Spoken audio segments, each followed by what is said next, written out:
class of 2001. I serve on the Alumni Council and also the Hartford Regional Network Alumni Association.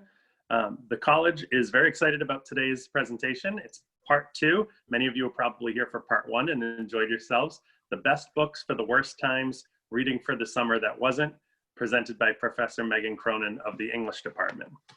We are live streaming today, and it also will be recorded for those of you who need to pass it along to some friends. Hopefully people will check it out later.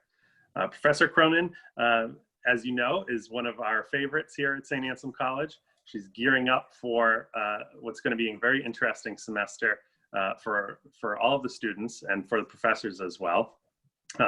Professor Cronin is starting her 28th year at St. Anselm College next week. She will be teaching senior seminar for English majors. She will also be team teaching with Professor Pachkowski a course on Tolstoy, which she's excited about and might tell us a little bit more about today. She's also working on her most recent article, Responses to Assaults on Women in Charles Dickens Novels, which is certainly timely. And maybe we'll get a little bit more insight there. And I know I want to talk about some of the books that she talked about last time. I read The Sparrow myself, so very interesting one. Yeah. I'll give it mixed reviews. We'll discuss. And if Beale Street Could Talk is what I'm starting next, so I'm excited about it. Even though you said Anna Karenina was your favorite book of all time last time, I have yet to pick it up. So we'll see if you can convince us today. But I'm excited to hear some of the topics and some of the books that we didn't get to last time. And certainly those of you who want to ask questions can submit those questions through Zoom. I'll filter those and we'll try not to do too many repeats. And we have about an hour, and Professor Cronin, whatever you have for us, take it away. Thanks. All right. Hello, everybody. It's great to be back. At the end, the literal end of our summer, right? Because as John said, in a week, we're going to start back at St. A's, earliest ever, August 19th, and we'll see where it brings us, where it takes us. So we're all excited, nervous, and just sort of heading into the unknown here. So it'll be nice to just talk about books for a little while and not worry about, how I'm going to do what I have to do this semester. And so I'm going to share my screen and I'll remind you of what we talked about last time. And I can't wait to hear your questions, and especially if any of you, as John has just said, have read anything that I mentioned last time. I'd love to hear your views about it, especially John's mixed reviews of The Sparrow. It is a little hard it's a tough read in the sense of some of the topics. So let me start the slideshow. We're going to do the slideshow thing again. I have to admit, I did what I often do with PowerPoint. I spent way too much time thinking about the palette. So please, you can criticize anything that I say today. Just don't criticize the palette of the PowerPoint, because I invested about just too much time into it. I'm kind of joking. It's just not exactly the way I wanted it to look. So first of all, I thought I would let you know, what have I read since we last met? Some of you, I hope, are repeat customers, and I know there might be people here who are new today, so welcome. Since I last spoke to you, I have read a Tolstoy biography. John mentioned I'm team teaching a course with Professor Pachkowski on Leo Tolstoy. That course is called Tolstoy, Art and Modern Russia. It is a course that is running as a history course, but it's also part of our rather new Gregory Grapponi Humanities Institute. The director of that institute is Gary Bouchard. And so the course is running also as a humanities course, and students who take it as a humanities course can count it toward their humanities minor, which is also new for us. So Professor Pachkowski and I are excited to teach the course on Tolstoy, and I'm reading the Rosamond Bartlett biography of Tolstoy. A couple weeks ago, I read Anne Patchett's The Dutch House, right? This falls into the category of, I read books that everybody tells me to read, right? So everybody who likes the same books that I kind of like kept saying to me, Meg, you have to read The Dutch House. So I read The Dutch House and I loved it, right? I don't know if you all do the Goodreads thing where you rate books, but I'm really fussy, and most books that I read, I give them about 3 stars. And This I really loved. I thought it was a wonderful story. It's about a house and a family who lived in it through their childhood, through all sorts of crazy things. I also just finished a nonfiction book. We're going to talk about nonfiction later. It's by Susan Orlean called The Library Book. You might remember her if you read The Orchard Thief, which was about the orchard industry. So she's a journalist. She writes nonfiction, and The Library Book is about the Central Los Angeles Library fire and also just libraries in general, and it was wonderfully charming. I told you I was going to read The Nickel Boys next by Colson Whitehead. I did read The Nickel Boys, about a juvenile delinquency home. I guess that's what it was called back then, a reformatory in Florida. And the place is called Nickel, and it's about race and the African-American boys as opposed to the white boys and how they were treated differently at this reformatory. A very powerful book. My husband made me read A Song for Arbonne. It's a fantasy novel. I don't read fantasy, but he said you have to read it and you're gonna like it. And he was right? It's sort of a medieval setting, medieval France. It feels like medieval France to me. It doesn't actually say that's what it is. And it just knocked it out of the park for me. I loved it. For Cold Comfort Farm has been on my to-read list for years and years. It was written in 1932. It is a send-up, as they say, a parody of the sort of what they call the Loam and Love Child British novels, the sort of like earthy rural romances that were popular at the beginning of the century. It is crazier than I could have ever expected. It is a wild, crazy, weird book. I am enjoying it. And then for my article, for my research that I'm doing right now, as John mentioned, I'm writing about Charles Dickens's novels and assaults on women. And so one of my research books I'm into right now is called The Private Rod, Marital Violence, Sensation, and the Law in Victorian Britain. So that's what I've been doing since we last spoke. I mentioned last time a few categories that I didn't get to. So when it's summertime, we're talking about summer reads ostensibly, beach reads, I guess. And so we think about travel, right? We don't get to do any traveling, but we think about travel. So I thought I would do a little category about travel to different countries. I cheated and I'm including time travel in here, different eras like either historical fiction or futuristic fiction. So that's my first category I thought we would look at. And I tried to make this not exactly the same type of presentation as last time because I don't want you to be bored. So here's my list. I'll start with a whole list of books I would put into the category of travel or time travel. And I call this A Time and Place Not Our Own. And here I'm trying to suit a lot of different tastes. For the most of the presentation, I'm including many books, 3/4 of them that I've read myself, or maybe a little more than that, maybe 7/8 of them, and then a few that I intend to read. So there's a lot here for travel and time travel.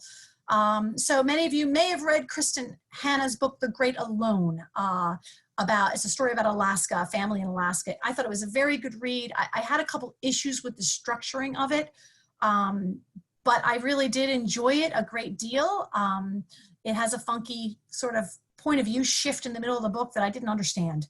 But it was really a great read, and I love reading about Alaska. You're going to get some themes here today. I think last time I was kind of revealing my academic self a little more, and you're going to probably see more of my personal self in these choices here today. Last time I read Tommy Orange's book, There. First novel, he won the Pulitzer for it. And it is about Native Americans in the LA area. And it's what I'm calling this A Time and Place Not Our Own. It's contemporary, written right now, 21st century, but it's about the Arapaho culture. Arapaho Cheyenne are the Native Americans there, but they live in the city of Los Angeles, and it's a very strange sort of hybrid culture, and that's what the novel's about. Min Jin Lee's Pachinko, Korea. It's actually Japanese occupied Korea. I'll talk about that in a few minutes. One of my favorite books ever is a really super weird book written in 1929 called A High Wind in Jamaica. I still don't know if this book is intended to be taken seriously or not, but Richard Hughes writes a wild, rip-roaring romp of an adventure involving children and pirates. Roberto Bolaño's book, 2666, is both time travel and it's a different place and culture. I intend to read it.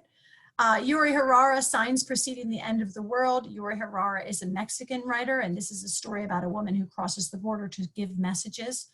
Buki Emecheta book, The Joys of Motherhood, is about a Nigerian mother and her trials and tribulations and her work and her children. N.J. Jemisin, if you like, I'm sorry, I'm moving you guys over here so I can see my list. If you like fantasy and futuristic and apocalyptic fiction, N.J. Jemisin's book, The Fifth Season, is part of her trilogy.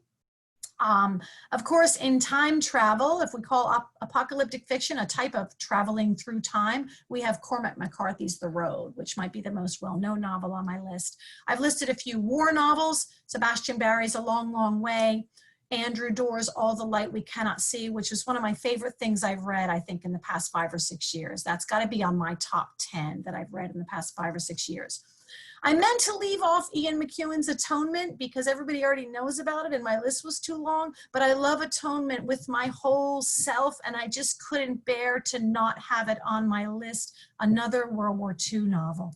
Ismail Bey, the author himself, Bey, was a child soldier in Somalia. And he became a writer after he was rescued from that role. He became a writer, and his book Radiance of Tomorrow is about war, a civil war in Africa. And then Rebecca Mackay, The Great Believers, is also about a time and place not our own. It's about the 80s and the AIDS crisis in Chicago, which may not be familiar necessarily to you. So let's just talk about a few of these books. I'm going to click on. So Pachinko, one of my favorites from the past couple years. It's a long family saga. I say here that covers 7 decades. I didn't know anything about the Japanese occupation of Korea. And I learned a great deal from it. It's one of those family saga stories. So Sunja is the main character, but we hear about her as a child before she's married. We hear about her marriage. We hear about her, of course, she meets her sister-in-law through her marriage, and then their children. And it sort of goes through the generations. It's named for a Japanese game of chance, pachinko, which is kind of like a pinball and slot machine together. And I put one of the quotes here from the novel. One of the main characters says, "How could you get angry at the ones who wanted to be in the game?" Because you bet on pachinko. It's a gambling game. She says, "How could you be angry at the ones who wanted to be in the game?" Etsuko had failed in this important way. She had not taught her children to hope, to believe in the perhaps absurd possibility that they might win. Pachinko was a foolish game, but life was not. And you can see the picture on the covers of Pachinko the game. These are 2 I just mentioned to you a minute ago, so we can just take a look for a second. There's Tommy Orange. He won the Pulitzer for his first novel, as I said. He says this novel is about urban Indians and this sort of hybrid culture of being, living in LA, or Oakland, I'm sorry, and also being a Native American. It causes a lot of sort of cultural and cognitive dissonance for the characters, and that's why you'll see on my screen here, Orville Redfeather, the main character, he Googles a question: what does it mean to be a real Indian? And it's one of his questions that sort of haunts him. And the novel also has a very experimental structure. We often will hear Tommy Orange's own voice, where he'll sort of cut in and say, "Hey, here's why I'm writing about this." I thought it was a good read. The Great Believers I mentioned to you a minute ago as well. The 2 main characters are Yale and Fiona. And they know each other because Fiona's brother Nico was Yale's best friend, and Nico dies of AIDS. The 2 rely on each other throughout the crisis of the AIDS crisis in the 1980s. It takes place in Chicago. And it's a deeply dramatic and emotional novel. I say here that with its shock, protest, politics, growth, loss, and love, they deeply love each other, these friends, and they're also involved in the art world. And so one of the themes is how much beauty affects us, especially in these sorts of times. She won 7 awards, and she was a finalist for the Pulitzer and the National Book. Traveling through time to maybe the ends of worlds. I already mentioned the Broken Earth trilogy by N.K. Jemisin. You can see the image of the first book of that, The Fifth Season. You notice on the cover, it says that she won the Hugo Award. She actually won the Hugo Award for each of the 3 books in the trilogy. So this is a triple Hugo, this trilogy. The continent is called the Stillness, and some of the survivors of the apocalypse are called orogenes. They're magic, and they sort of suck their magic from the earth. The main character's name is Essun, and she has to save her kidnapped daughter as the world dies. And you get the impression from the novel that, well, you don't get the impression. The novel seems to show that this is sort of an apocalypse that has happened multiple times. I call it apocalypse here because these are sort of like present day apocalyptic novels. Well, they're sort of set in our own types of concerns, I would say. Yuri Harara's book is called Señales que precederán al fin del mundo. I hope I didn't say that with a French accent.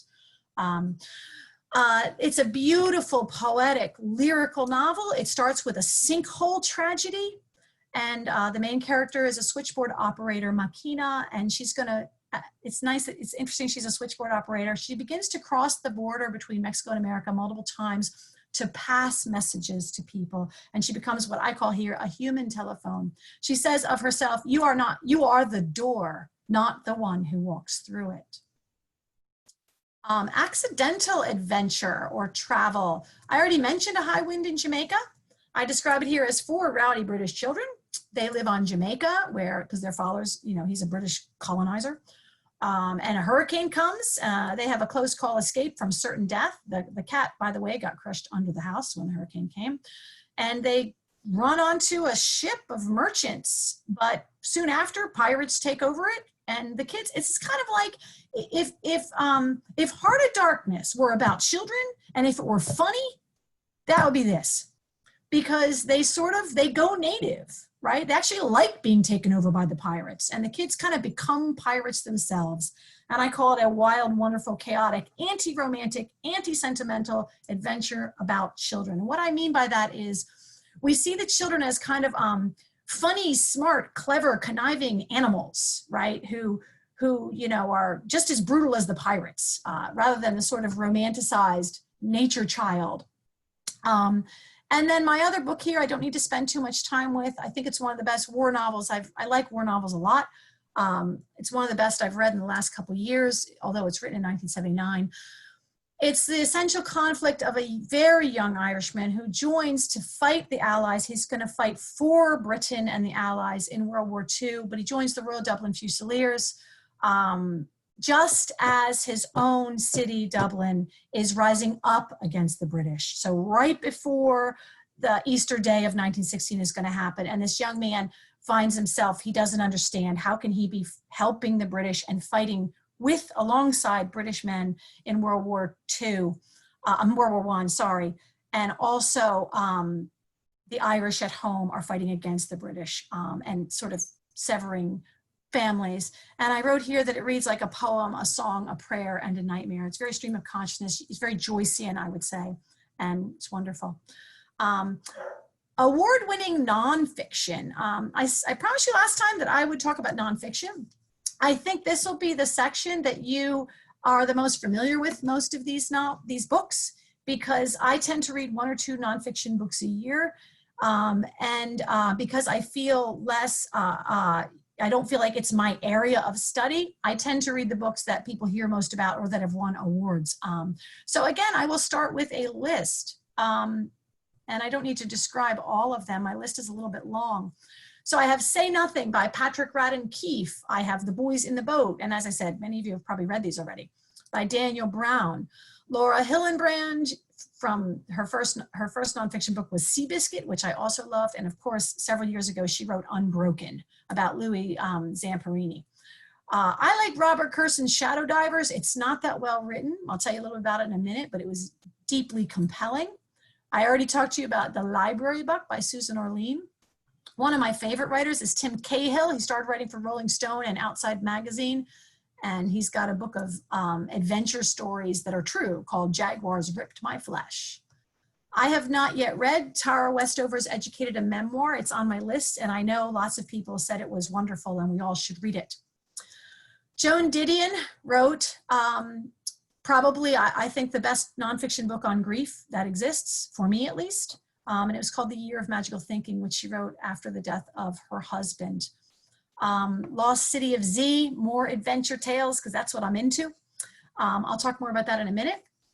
I'm also a runner, And I read Scott Jurick's book, North, called Finding My Way While Running the Appalachian Trail. Talk about that in a minute.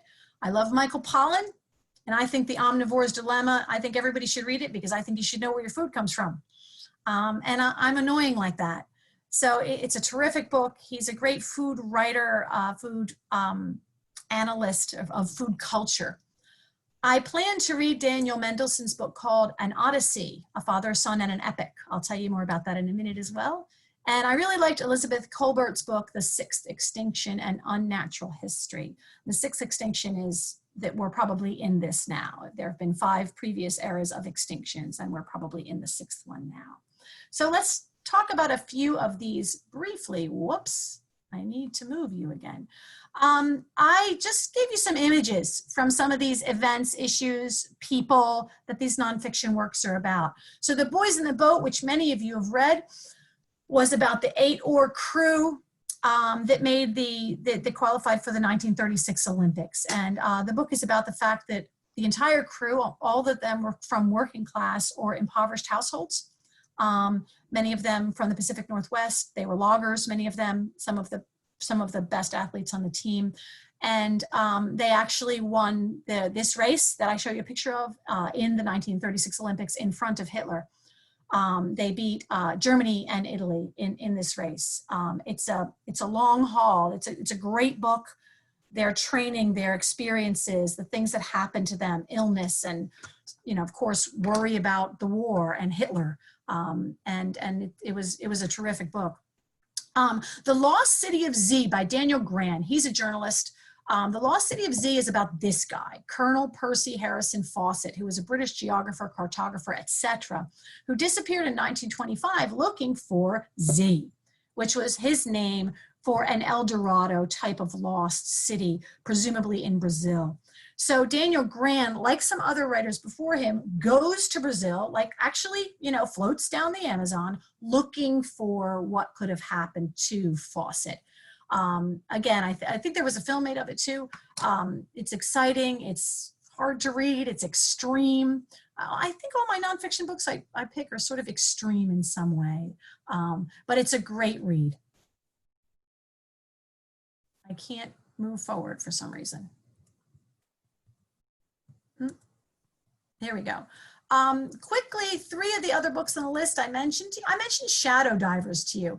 Shadow Divers is the not completely perfectly well-written book about the wreck divers. They're these guys who dive wrecks, right? They scuba dive in wrecked ships, and they don't always do it legally, right? So there's these guys in New Jersey who are wreck divers, and they find something. Nobody really believes them. They think it's going to be this or that, whatever they thought it was going to be. As it turned out, it's a Nazi submarine. And it's only a few miles off the New Jersey coast. It was discovered in 1991. And part of their challenge was the fact that no Nazi submarine had ever been to that point. 1991 had not been known to have been that close to the United States. So they find the Nazi submarine that we now know was closest ever to directly attacking the coast, the landmass of the United States. And it's a gripping book in part just because you're always afraid they're going to die under there, running out of air. This is this picture of Scott Jurek and his wife, Jenny Jurek. He's the guy who, for a while, had the fastest known time running the Appalachian Trail, and he did south to north. Just to make it a little harder, he did south to north. So yes, people go south to north so they can follow the spring, so they can start in warmer weather, but also it's more uphill. Haha, I mean, obviously the whole thing's uphill, but it's just a harder race, and there's Scott Jurek in part of his journey. And then many of you, if you've read any book on this list, you've read Unbroken or The Boys in the Boat.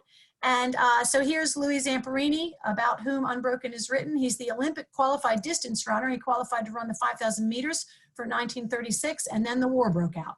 He went to war and was interred in a Japanese camp. And then I wrote the word "and," I guess just to create some suspense. I don't know why that's there.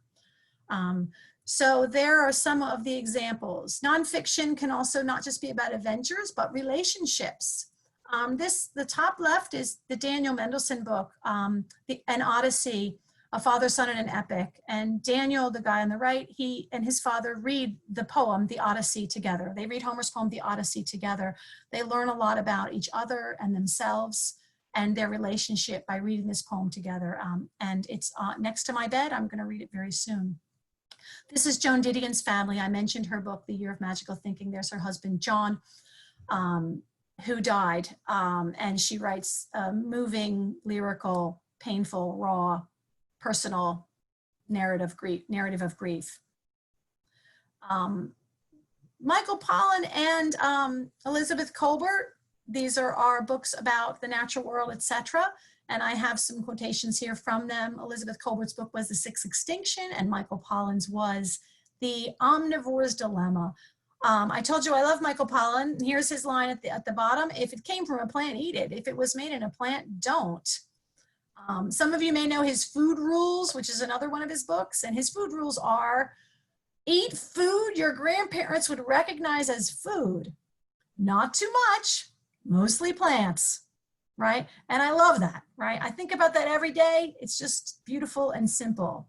Eat food that's really food. Don't eat too much, mostly plants. Gotta love it. So there he is. Finally,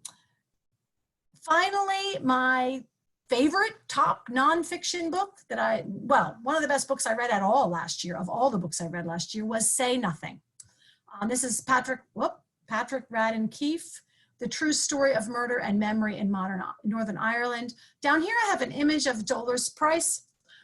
She's the first hunger striker. She precedes Bobby Sands. She's the only hunger striker. She and her sister, who you see there, were force-fed by doctors. By the time Bobby Sands has his hunger strike, force-feeding hunger strikers was illegal because it was torture. But she was force-fed during her hunger strike, and she actually succeeded. She had some influence with her hunger strike. And Say Nothing is about the regular IRA, the provisional IRA, and the British police force and Britain and the Northern Ireland police in Northern Ireland. And it's also about, some of you may know, the BC Project, which it was a secret project for a long time, where they collected the interviews of people who had been in the IRA. And the BC professors who did it had to sort of be sworn to secrecy. And some of that is revealed here as well. And then this is just a beautiful image of the Central Los Angeles Library. Susan Orlean wrote her book about this library and the great fire of this library. And I just really like that image. So there we are. On my nonfiction to read list, I have to tell you a funny story. So I was going over this PowerPoint last night and I said to my husband, did you ever read Kon-Tiki? Because it's been on my list for a long time, because everybody says read Kon-Tiki. He said, oh my God. Do you mean the Kon-Tiki, like Kon-Tiki Kon-Tiki? I was like, yeah, Kon-Tiki. He's like, that old book? It's like, I had to read it in 9th grade. Oh my God, we all hated it. So there's a ringing endorsement. My husband hated Kon-Tiki in 9th grade, and so did all his friends. I'm still gonna read it. Following Atticus is a mountain climbing book about a dog. Atticus is a dog, and my son really liked it. My son's a mountain climber. I'll probably get around to reading Ron Chernow's Hamilton. My daughter did. I love Bruce Chatwin. His book In Patagonia is also about climbing. You know me already by my nonfiction. I like the ones about boats. So I'm going to read In the Heart of the Sea by Nathaniel Philbrick, a famous one that probably many of you have read.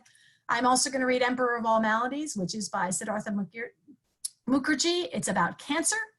I figure we all should read How to Survive a Plague, right? David France's book, he's a journalist. It's about the AIDS epidemic and how science and society and culture work together, eventually, we'll say, to actually beat AIDS, or, you know, sort of make an enormous progress with AIDS. And I'm going to read Dan Sesney's book, The White Mountain, as well, because my son just finished climbing all 48 4,000 footers, and he did it in 3 weeks. So there we go. I promised you my weird final category comes out of the blue. Maybe, maybe not. With our St. Anselm tradition, it might not be too much of a surprise to you. But a lot of my research is on Catholicism in 19th century literature. And I've started adding Judaism also into my research as well. Judaism and Catholicism in 19th century literature. But I also read a lot of contemporary literature about Catholicism, 20th century literature about Catholicism. I like to read it. So I had a few suggestions for you, and many of them are about, you're going to notice many of them are about sort of conflicts of faith, or I'll say, sort of dark nights of the soul, or faith and doubt, questioning one's faith and using one's faith as nourishment, but also as growing. So I have some recommendations. Who are the Catholic writers? Well, here are the ones we all know, right? Here are the Catholic writers everybody knows. Flannery O'Connor, we'll start at the bottom left. G.K. Chesterton, Flannery O'Connor, J.R.R. Tolkien, and Graham Greene. Whether we've read The Power and the Glory, or The End of the Affair, or Flannery O'Connor's short stories, or Tolkien's trilogies, or more than trilogies, G.K. Chesterton's stories and writings, maybe the Father Brown detective stories where the detective is a priest, but these are the Catholic writers we think of when we think about Catholic writers. Some we maybe don't know. Shusaku Endo, a convert to Catholicism, he's Japanese. He wrote several books. His masterpiece is Silence, written in 1966, and it's about a Christian priest persecuted in a Japanese culture. And it was a very, very well-received film in 2016 with Liam Neeson, directed by Martin Scorsese, and you can see him there. The Irish Catholic writers, we have Flann O'Brien, top left, right? Flann O'Brien wrote At Swim, Two Birds, and I think The Fifth Policeman. This is Elizabeth Bowen down here. The Heart of the Matter, many, many, many books, beautiful, beautiful books, a lot of them about women and women's experiences with Catholicism. William Trevor, I've included William Trevor. When we did part one of this, Sean Sullivan, my friend and former student Sean Sullivan was part of the audience, and I know William Trevor is one of Sean's favorites. I didn't want to let Sean down. So maybe the greatest short story writer of our age, or one of them, and wrote a great deal about Catholicism. Particularly, he's not Catholic, by the way. It's conflict, Protestant and Catholic conflict in his novels. And that reminds me of something I wanted to mention. But first, let me point out Alice McDermott over here. And I recently, last year, I read her book, The Ninth Hour, which is about nuns and their service to the city. I think it was Chicago or Minneapolis, St. Paul, something. And she's also a terrific writer. I want to say that when we talk about Catholic fiction or Catholic novels, we often ask the question, does the novelist have to be Catholic? Does it have to be about Catholicism? What about a Catholic novelist who's Catholic by faith, but their whole book has nothing to do with religion? Would that be a Catholic novel? So there are questions about, how we're thinking about religion as the topic of the novel, or as a value or a faith of the writer. And even if the topic is explored through its conflicts, or through its challenges, or through its history and development. And these writers all, treat it very differently. These four, of course, are Irish writers, but we're looking at several different types of Catholic writers. I can't leave off a list of Catholic fiction. One of my favorite novels, Brideshead Revisited. You don't usually see the subtitle anymore. It doesn't usually appear on recent editions. The original subtitle was The Sacred and Profane Memories of Captain Charles Ryder. If you know this book, you know that Charles is a student at a place like Oxford, Cambridge. It's not called that. And he goes on holiday to his friend's house, the Flights, Sebastian Flight.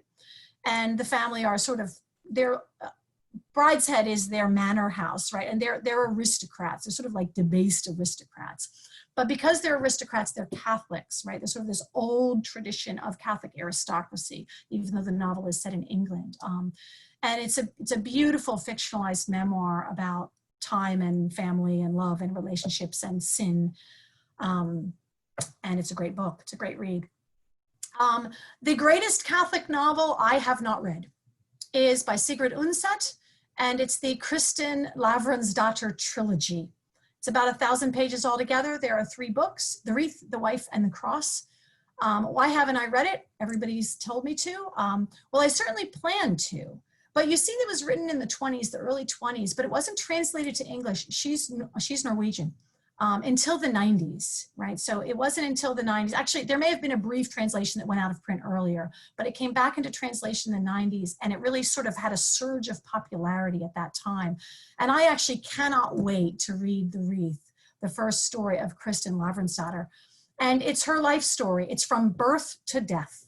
The last part, called The Cross, as you might imagine, is sort of her fight for her soul, or her coming to understanding of what her soul is. I like convent novels, and a lot of you know that about me, and I write on convent novels. So one of my favorite convent novels is by Rumer Godden, In This House of Brede, which became a movie. Brede is a Benedictine convent in England, right? And you may not be aware, but there are a few Catholic convents in England. They were all pretty much gone in the 19th century, but they did come back through the 19th century. There was sort of a return of Catholic nuns. This is sort of a complicated story having to do with the French Revolution and things like that. But of course, there were also Anglican convents. And the nuns in England throughout the 19th and 20th century did a great deal of good in hospitals and education. I have a list here of my favorite convent novels, or some of my favorite Catholic novels. And you see Rumer Godden's novel is on here, In This House of Brede. Earlier, she wrote a book called Black Narcissus, 1939, is about nuns in India. Their convent sort of just sent them away and said, okay, if we don't want you here, you're annoying us. So go to India and do some good there. And they get to India, and this man there isn't, the sort of superior there isn't really thrilled to have him either. And he gives them until the rainy season to make your convent have some effect on the community.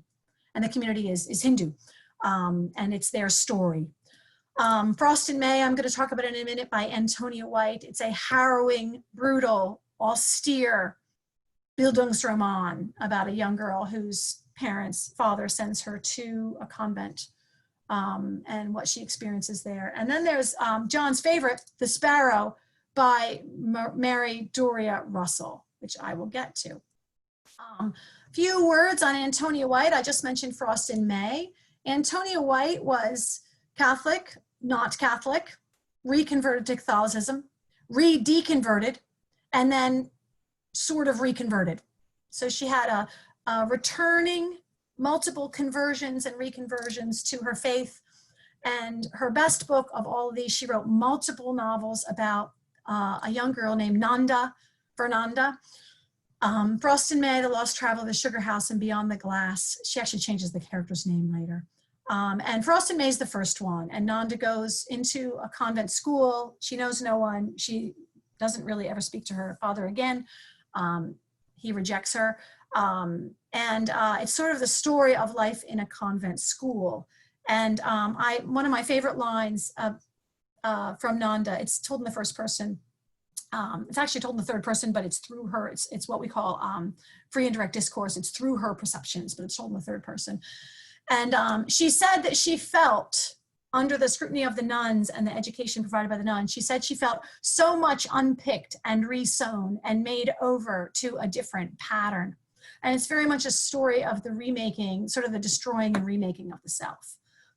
One of White's books is actually just a series of letters between her. It's called The Hound and the Falcon. I've put it on the list. And it's a series of letters between her and a friend who's a Jesuit. And they talk a great deal about faith. And it's a beautiful collection of letters. We have here The Sparrow. I told you all last time to read it. I picked a rather old picture of Russell because I really like it and it has birds in it. The Sparrow is that one I told you last time that my husband calls this book Jesuits in Space. The premise is decidedly strange. Here, let's go to the next slide. The premise is at the Arecibo Observatory in Puerto Rico. I have you this slide here because this place, the Arecibo Observatory, is a real place. This information came from Wikipedia. So the novel is about this place, but it's a real place, even though the novel is fiction. And I've excerpted here from Wikipedia. In 1974, the Arecibo message was transmitted, and it was an attempt to communicate with potential extraterrestrial life. It was transmitted from the radio telescope toward the globular cluster Messier 13, 25,000 light years away. Well, that's what this book is about. And in the first chapter, we find out that they've received a message back. They can hear something. They can hear something in response to what they've been sending. And a couple of different specialists in different areas study the transmission that they're receiving and determine that this is music. This isn't a message, it's music. And if it's music, someone's creating it. And if someone's creating it and it's music, then they're creative and they're intelligent. And governments and ultimately the church decide to send a crew, a small crew, the main character of whom is a priest, a Puerto Rican priest, Emilio, and they send him because he's a linguist, because of course they have no idea what sort of language these people will speak, if any. And it's Emilio's story of encountering people on another planet, multiple peoples, and it gets to the question of who are we? Who created us? Did God create all of us? And if God created us, are we good? And are we created to choose good or not? Can we choose evil? And if we do, is it our fault? So, and then what do we do with the knowledge of evil? Emilio's journey is a journey of the knowledge of good and evil. And he can't handle it.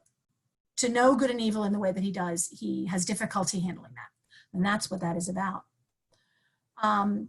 I wanted to mention my last book is by Ron Hansen. He is prolific and every book is different. So we have The Assassination of Jesse James by the Coward Robert Ford, which became a movie. And we have one of the best convent school novels ever written, Mariette in Ecstasy, which was written in 1991. And so I leave you here so I can hear your questions. I'll give you 2 quotes. One is from the novel. Mariette is a novice. She becomes a novice in the convent where her sister is the abbess. And Mariette says, "We try to be formed and held and kept by him, but instead he offers us freedom. And now when I try to know his will, his kindness floods me. His great love overwhelms me, and I hear him whisper, 'Surprise me.'" Hansen says about the novel, by the way, in the novel Mariette, it's around 1910 set. She experiences the stigmata, the wounds of Christ, and the novel is about how the other nuns respond to that. Some of them believe her, some of them don't believe her. Hansen said this in an interview: "I developed this idea of the stigmata as a kind of metaphor for a passionate love affair with Christ, and that was the stumbling block for the other nuns. And I wanted to have at the heart of it a kind of questionableness, so that you could read all the way through and say, she's making this up, or you could say, she's the real thing. I didn't want to come down one way or the other. My own impression is that she was the real thing," meaning Mariette and her wounds. The novel is about these wounds of hers and how they make her chosen by Christ, if he has chosen her to bear these wounds, and how the other nuns respond to her being chosen by Christ. And that is the end of that long discussion of super cool, many very weird books. So I'd love to hear what you think. And I'm going to take a drink of water. Great, Professor Cronin. Thank you very much. First of all, I just love how you broke it all down for us. You certainly gave us enough homework to get us through this COVID crisis, and probably about 10 years beyond that as well. Yeah, so, I know. So thank you for that. And yeah, so we're not going to bore everyone with my thoughts on books here, but we'll talk. We will talk for sure. And I always like to, last time I kind of, try to pick 1 or 2 to kind of get going on. So for me, I'm looking at A Long Way there. I think that would be good for me. I think I'd like it. I love Say Nothing also. So I think, sticking in that Irish realm, I might give that one It's a a beautiful, Long Way is a beautiful, beautiful book. Great. I'm excited about it. So, well, let's get to some questions. And there are some on the Q&A. There are a few just suggestions for people. So if other people want to check it out, you might see a few other suggestions from people too. Okay. So here's from an anonymous attendee. It says, "I tried to get into My Brilliant Friend, but had a hard time grasping the story. What's your favorite part of the book, and at what point did it really grasp you?" I'm really glad to be able to bond with anonymous attendee about this, because it's a difficult read. And so my close friend, Ann Holbrook, she used to be Ann Norton. You guys know her. This is probably one of her favorite trilogies she's ever read. Let me explain to everybody that My Brilliant Friend, it's fiction, and it reads like a biography. And that in part is, I think, the struggle, is that you're just reading the daily events of these girls' lives. And you expect it to have kind of the arc of fiction, and it doesn't really. So I really understand that. And I won't say that I ever was grabbed and washed away by this novel, My Brilliant Friend. That didn't happen for me, as this question asker is asking. So what did grab me about it? there's an incredible attention to ordinary life. I would almost call it lyrical. The details, the scrutiny and the observation of how human beings live their lives really sort of carried me along.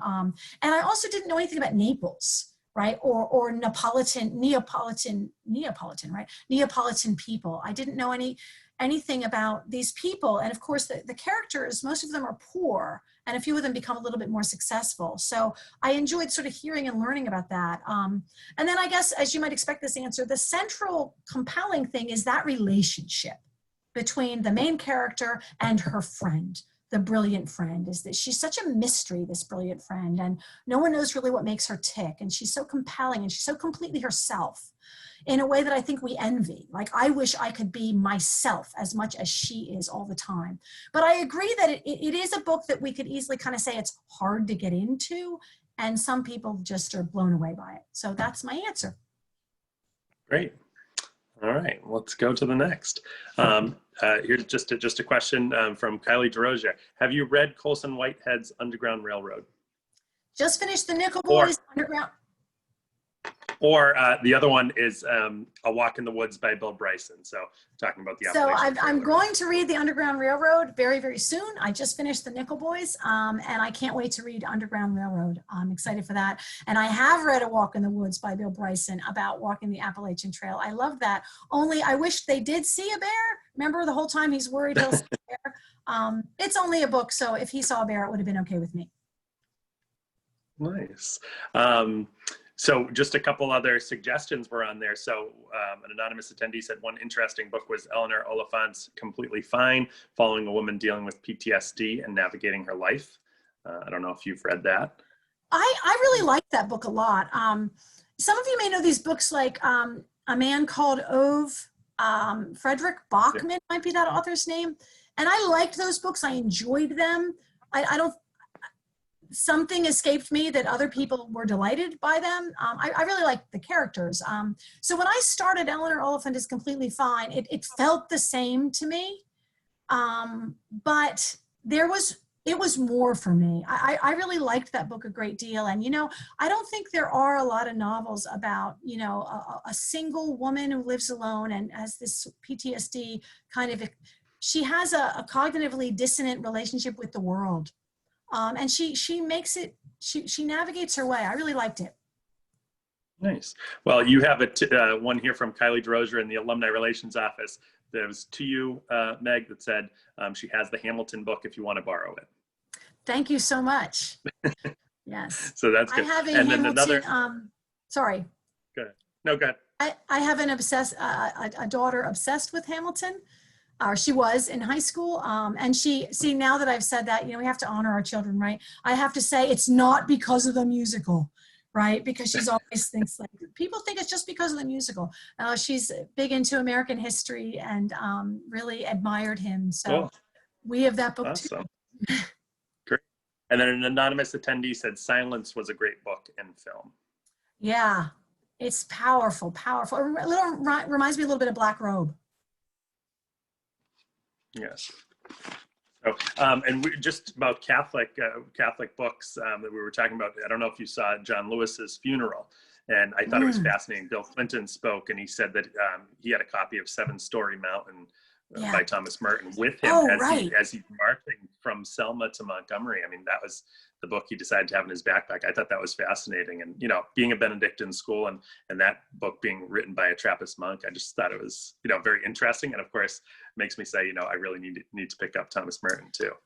I read Seven Story Mountain a long time ago. Here's something I say to my kids a lot. They're 24 and 21, but I say it to them a lot. So a lot of the books I read in my life, I read because they were in my house. Right. Of course, I'm 55, so I lived most of my life without the internet, most of my life thus far. And I needed to do stuff to not be bored. Right. And so I basically read every book that was in my house and whatever my parents had. So I ended up reading things like, why did I read all that Philip Roth when I was like 15? Like, yikes. Yeah, I read Seven Story Mountain because it was on my mother's bookcase and it sort of attracted me all the time, and I would read the front and think, what is this? And it is an amazing story. Yeah, it's interesting to talk about the former president's favorite authors and the way they kind of commune with an author. And a lot of them choose a religious author or an author that has a spiritual element to their writing. Yeah, no, I thought that was very interesting. Well, let's see, I think a couple other questions. We have a request. Would you be able to provide handouts with the books you've suggested? I will say before you answer that, which if you could, that would be great, but this is also being recorded and will be available on YouTube. So, but some people might not want to watch a whole hour presentation. They might prefer the handouts. I don't know if that's possible. Oh yeah. Yeah, listening to me yammer on about books about running. I think I created a handout of the last one, and I think it went up with the story.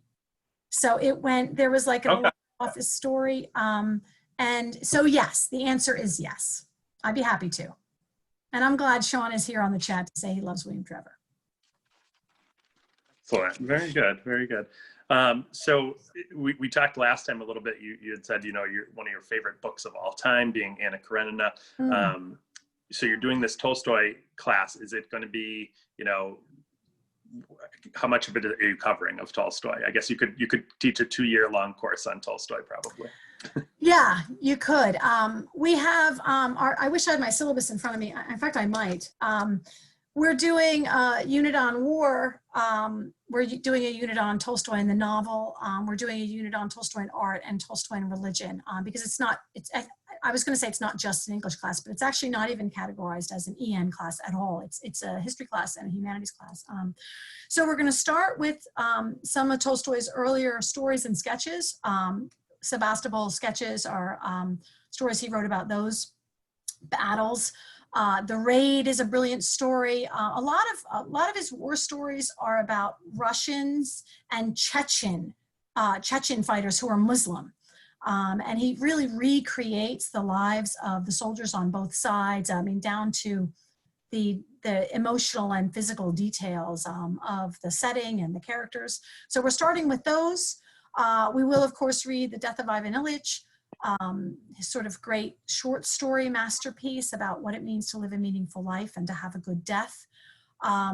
We are reading some essays about education, faith, and what is art. Those of you who are old enough to be in the old humanities program, if I think we did the Tolstoy unit most often, we did it in the second year quite a bit. So you would have read God Sees the Truth But Waits, which is a short story, and then excerpts from Tolstoy on art and Tolstoy on God. And we are spending 5.5 weeks on Anna. So we are reading Anna Karenina. The whole class is reading all of it. And we're going to talk about it as an example of a great novel. I don't know everybody in the audience right now, but with our new curriculum since 2013, we have these core elements that are fulfilled, core outcomes we call them, and one is called aesthetic engagement. And you have to choose a course that fulfills that. Most of those courses are usually art history, studio arts, or English. Well, this course fulfills aesthetic engagement, and so we'll be addressing the question of what is a good novel, what is good art, what is a good novel, why is Anna Karenina a great novel? So hopefully we'll keep people reading for 5 weeks. Great. So we have one last question coming in from Sean Sullivan, or more of a kind of a recommendation too.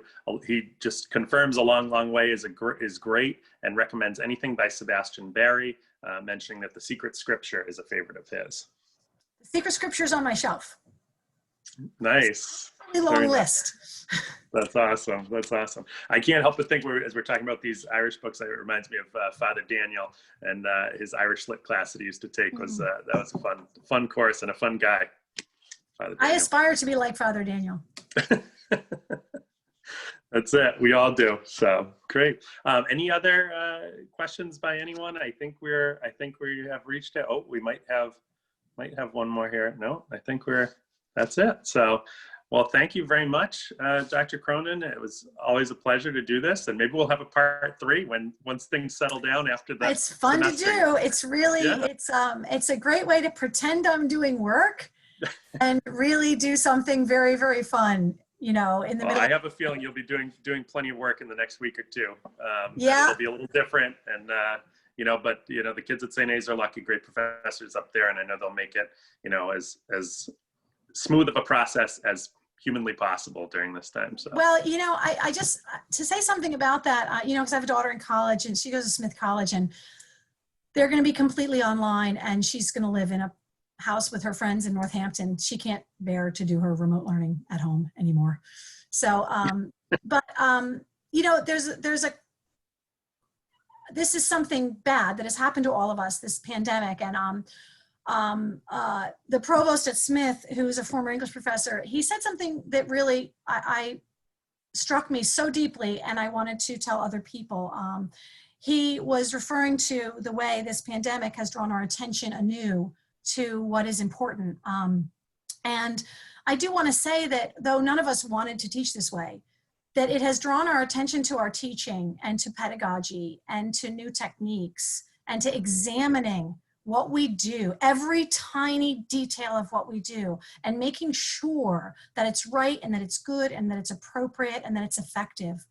I cannot tell you how much it has drawn our attention to true excellence in teaching. And so that's a really good thing. And I don't mean that we weren't teaching well, but just that, you know, it's easy to know what you do well already. Like, I feel like I'm a pretty good lecturer. I'm pretty good in the classroom, right? Well, what if you can't be in the classroom? What then? So it's just been so important for that. And here's what the provost at Smith said. He referred to a Russian literary critic. We don't need to get into that. His name is Viktor Shlotsky. And Shlotsky said that the purpose of art is to defamiliarize, and it is to make the stone stony again. It's to make the stone feel stony to us again, and so that we can notice its stoniness. And he was talking about art, but the analogy here is that this pandemic has really called our attention to things that demand our attention. And I'm grateful. I'm grateful to notice the stoniness of the stone and to put my foot on the stone and really feel it now. And I feel it's a strengthening thought. So that's maybe something for the semester. Absolutely. Absolutely. So, well, thank you, everyone. And, you know, we will keep in touch, Professor Cronin, about maybe a third installment at some point. Great. Thank you, everybody. Thank you very much, everyone. Talk to you. See you later.